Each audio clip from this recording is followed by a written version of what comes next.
mga BFF friends! Itong si Winona Activities ay merong simpleng isi-share sa inyo. Kung gusto nyo maging special ang inyong hapagkainan, kahit kayo ay nasa bahay lang, gawin yung special to na para kayong kumain sa seaside sa MOA. Kasi nung nakakain kami sa seaside sa MOA SM, ay ganito lang yon tema.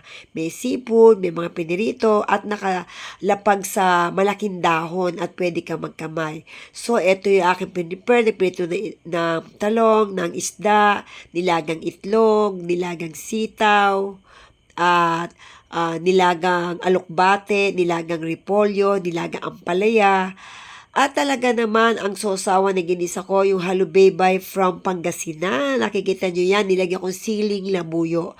At talaga naman, inilagay din natin sa ating dahon yung mga dessert na pinya, manggang hinog, at putong puti. So, kita nyo po, ako po yung nakakamay na yan. Hindi ko pinakikita yung pagkain ko at nakakahiya.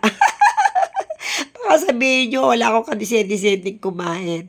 O ayan, di ba? Napakasosyal. Akala mo ikaw ay nasa seaside MOA.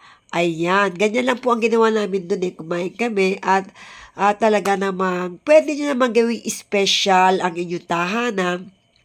Kung magkaka-idea kayo ng mga ganyan, lalo na kung ang inyong tahanan ay maraming nakapaligid na dahon na saging, pwede tayong pumilas. Isang dahong saging lang yan, isang pirasong dahon na mahaba.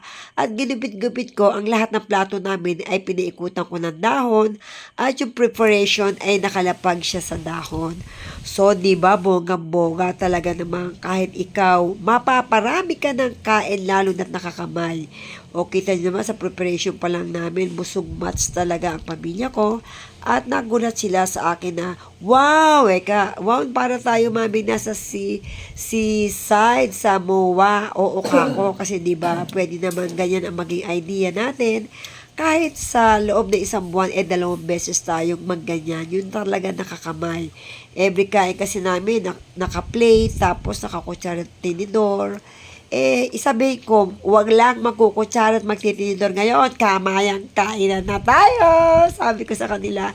At nako, sabi nila, ang sarap mami. Masarap din kasi minsan pa nagkakamay tayo, maghuhugas nga lang tayong kamay At kailangan yung kuko nyo, huwag maiitim, kailangan kuko nyo nakagupit So, kailangan upod ng kamay nyo pag kayo nagkakamay. So, ayan, grabe ang kain ko talaga. Ayan, yung ampalaya na yan ay sarili kong harvest. At ala siyang kapait-pait dahil ampalayang maputi yan. Harvest ko po yung ampalaya.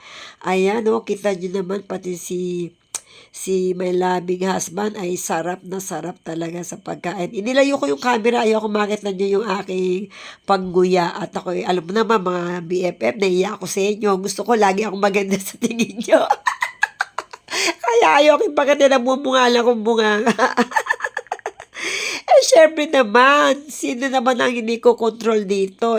Napakasarap. Kulang na nga lang, itaas ko yung pa ako, kaya lang nahiya pa rin ako. Thank you for watching. Please share this video and